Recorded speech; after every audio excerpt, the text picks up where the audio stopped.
Hey everybody, happy Tuesday. Feliz martes, feliz terça-feira. I hope you guys are having a great day.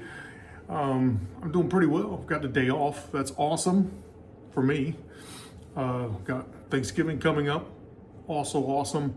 And the holidays are around the corner. And I think things are all turning around, I hope. I think things are going to get better. Today, squat day. Following yesterday, which was deadlift day, but it's not an intensity deadlift day like it had been. So I've kind of changed that around a little bit to the deficits, increased the ROM, backed off on the intensity aspect of that session. So coming into these squat days, I think I'm feeling a little bit stronger. Feeling good. Today I had a good session. Did ramping sets of 5 up to 225, and then did some singles up to 295. Yeah, 295. So close to 315. Kind of happy with that. These are all box squats, so I think there's a little bit of a I take a bit of a hit on that because you're not using hamstring tension to drive yourself out of the hole. You're having to kind of reset and get back up out of the hole. So I think there's a little bit of a penalty you take there, and this is kind of the interesting aspect of maybe today's video. With the box squats, you lose that ability to engage a tremendous amount of hamstring tension at the bottom of the hole. You can still keep some. I mean, it's not going to go away completely, but you're not going to be able to really leverage it like you would with a squat, where you don't sit down on a box and transfer energy and weight to the box. With a box, that's going to take a good bit of that weight, and then you're going to stand back up. With regular squats, you don't do that. So the hamstrings are doing all the work. Well, not all, but a lot of the work and storing the energy there. But so as much as that kind of robs you, the nice thing about box squats that I was noticing as I'm going through and I was getting heavier.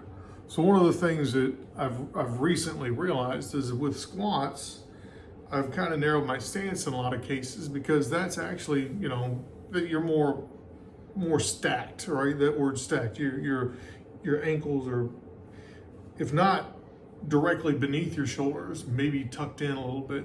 So everything's a little bit more vertical, and that means less shear. So that it's just a little bit easier to stand upright with the weight. So you unrack, and then you got to get into squat position, which usually means spreading your ankles out a little bit. So when it was getting heavier, I wasn't spreading them out as much, probably just, a mental thing like, oh, that's too wide.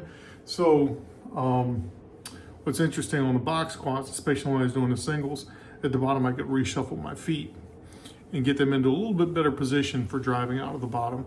I wasn't like spreading them super wide, just really most of the time it's just changing the heel position a little bit and getting it into what felt like a better position, because on the way down, which is interesting, on the way down, I was like, my foot position is a little bit off. Let me shuffle them right at the bottom and get back up out of the hole.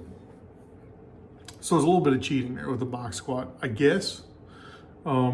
It's cheating in the sense that, you fix things on the fly, but on the other hand, I think it makes it really a nice feature, as it were, that you can say, oh, well, on the way down, things didn't feel right. Let me kind of shuffle my feet and start from the bottom.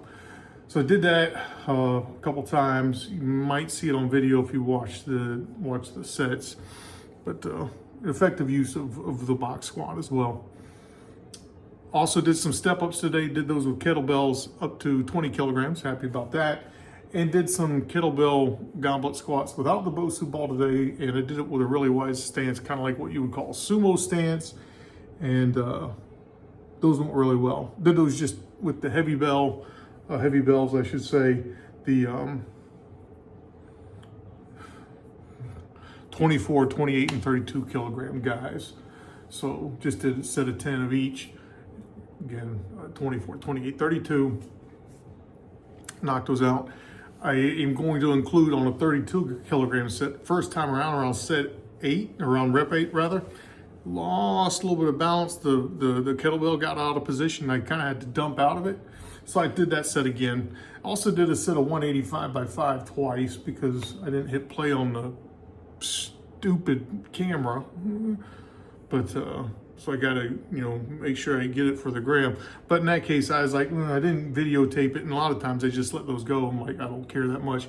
But today I said I could stand to do another set of 185, just to make sure I'm gauging things correctly, because I did a set of body weight squats to the box, which I haven't done before. I just tried that today since it's cold and was warming stuff up. I'm like, oh, that actually is pretty effective. Then I did the bar, then I did 95, then I did 135, and I was like, well, where do I want to go from here? Do I want to go to like 155 like I did last time, or should I go? So I was trying to do some like guessing based on, again, I'm like in situ adjustment to what my body is saying.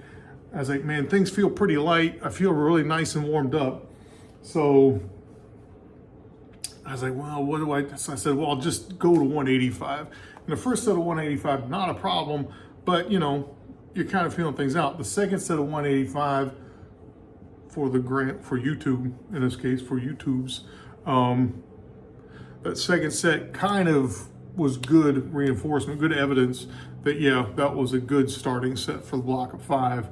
And hopefully that holds. Hopefully, I'm able to maybe start there or increment from there. Because it would be nice to have a little bit more weight on the bar when I'm doing squats. And I think that I'm starting to get into a position where that's going to start happening again. Kind of rebalancing my weekly load, dropping off the intensity aspect of deadlifts, kind of holding that Monday block a little bit lower in terms of intensity. I'll probably nudge the Friday up a little bit, but not much. Like I did 310 5x5 last week. Do I do that again? Maybe 315. I'm not gonna bump that a lot. Just thinking out loud in terms of what I would do for programming. And I got a lot of time today, and I could be on this camera all day pretty much if I wanted to, but I got a few other things to do, but nothing pressing. It's nice. Anyhow, I've rambled long enough. There's going to be some boring videos of me lifting after this. Watch them if you will. Maybe they're insightful. Maybe you'll see something I don't. But I think things are looking pretty good. And yeah, get out there, do your squats, learn about yourself, get in the gym, get swole, all that good stuff. And again, I'm going to say it because YouTube wants me to, so I can get a couple more followers. Like, subscribe, share, comment, all that good stuff, because, hey, maybe someone could get something worthwhile out of these videos.